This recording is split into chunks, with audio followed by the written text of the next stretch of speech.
Hello everyone, I hope you're all well. Today I just wanted to have an informal, chatty, catch-up video just to see how you all are. And also because my most recent videos I really feel like have been quite big life updates. And obviously there's lots of life that happens in between those kind of updates, but it gets lost with kind of like, I'm leaving publishing, I'm getting a new job, I'm getting a cat.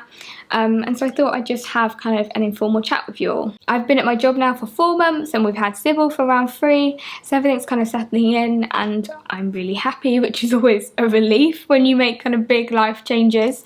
I'm really loving working at Boldwood. One thing I really love about that job is I was kind of able to come in and just change so much stuff and make the social media my own in a way, well not my own, but kind of make it authentic to the community that Boldwood had created and the type of fiction that they publish. Just in case you don't know, I'm a digital marketing manager at Boldwood, which is a small independent press, small but mighty I should add, and obviously coming from kind of HarperCollins, which is a massive corporation, it's just a different way of working, and obviously I'm 100% remote now, which suits me down to the ground and has kind of changed my life, or kind of what I want for my life, especially in terms of potentially where I want to live. Or I just think, you know, sometimes when I was thinking, looking back, especially at HarperCollins and the corporate ladder especially, you know, if the pandemic hadn't happened, if I hadn't been working from home, would I have kind of gone to Boldwood? Would I have, you know, thought about different things? And I think I would have probably still been climbing the corporate ladder. And I think now I realise, what's the point in climbing a ladder that you don't necessarily want to be on? And I have kind of had, I'm very much in a transition period at the moment, I feel, in my life in terms of what I want, what career I want.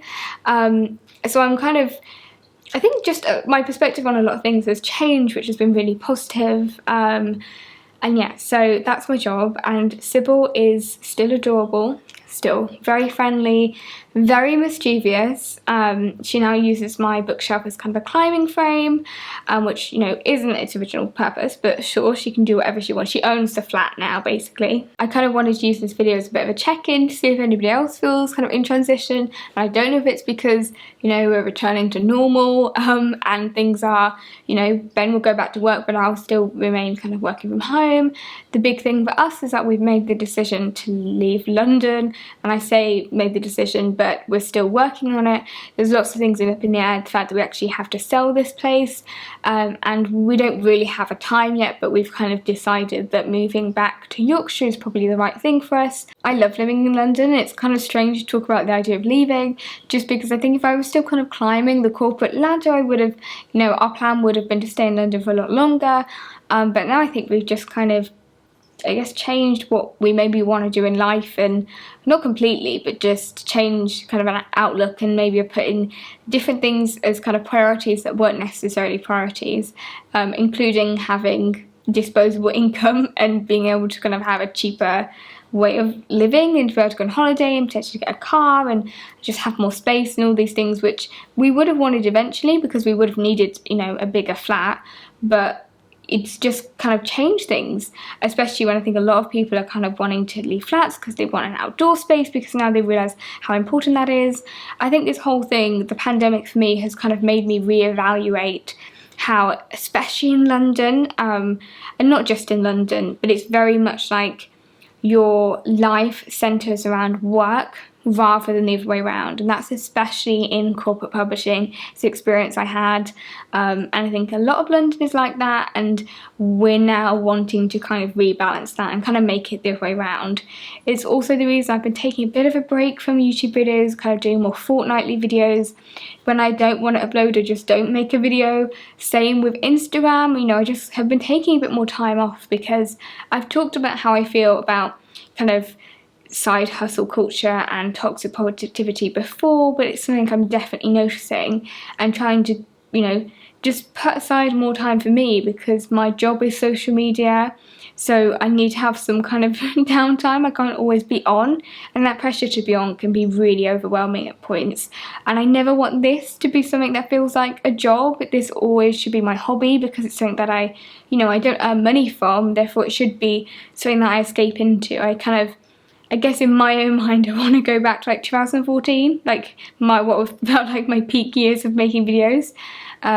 You know, and I've been making videos for 10 years now, which is insane. And so I kind of want to make sure it's a space that I always want to return to, and that is kind of a thing of comfort and of community rather than pressure and the downward arrow of shame on my analytics page. So that was my chatty life update. In conclusion, I'm in a period of transition. We're moving back to Yorkshire, God knows when.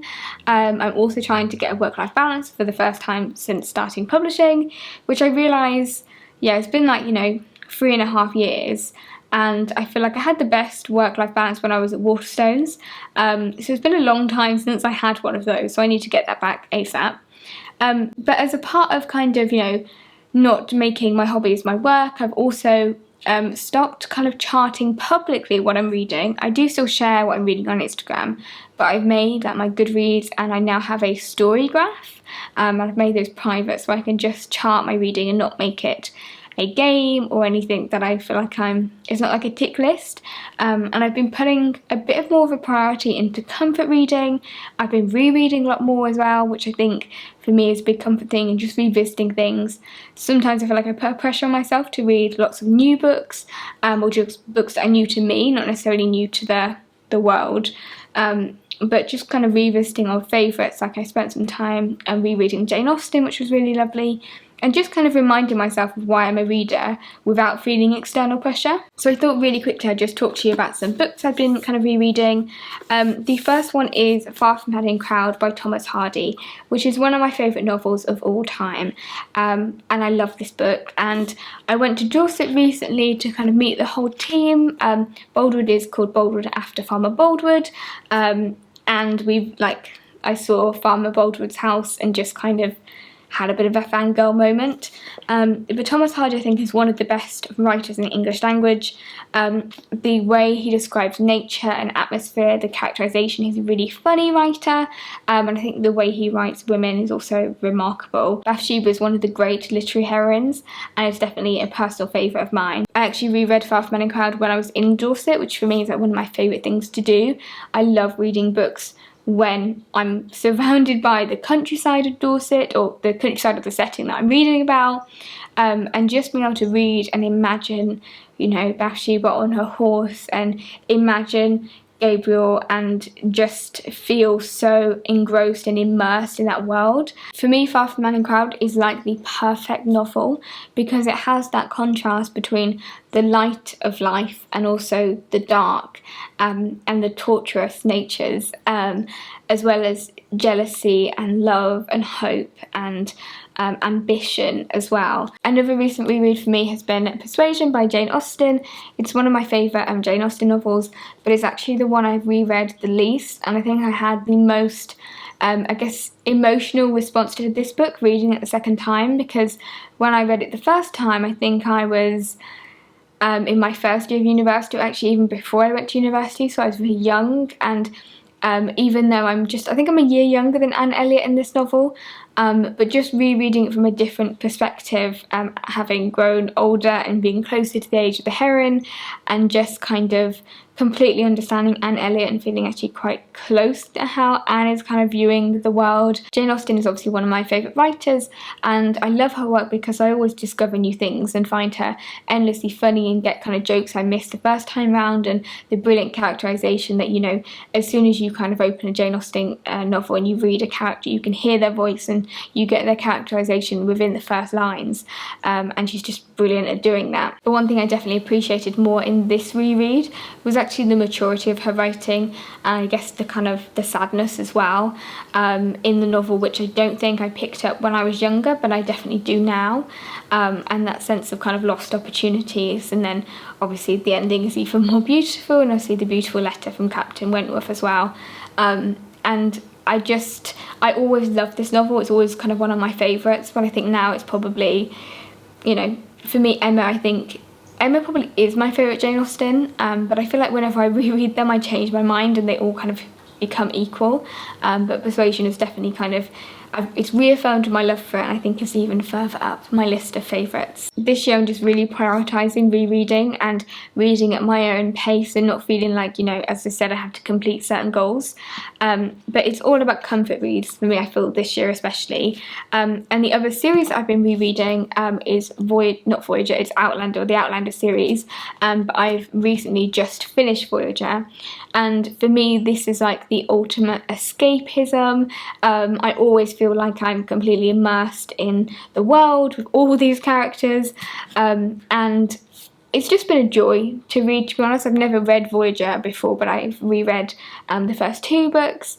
And I have this thing with certain series that I don't want to watch the TV series until I've read all the books or read up to the point in the TV series. So I'm kind of been watching this, reading this, and then also watching it, and just seeing how they compare. But they're chunky, and I love a chunky book. Because I like Virginia Woolf, everybody always thinks I like short books, but actually I'm quite partial to a thick book. But it's just been really enjoyable to be in this world, and to just kind of, you know, put the book down and then be surprised that I'm not in kind of, you know, 18th century Scotland. The next book that's been a real highlight for me has been Sally Rooney's new novel, Beautiful World, Where Are You?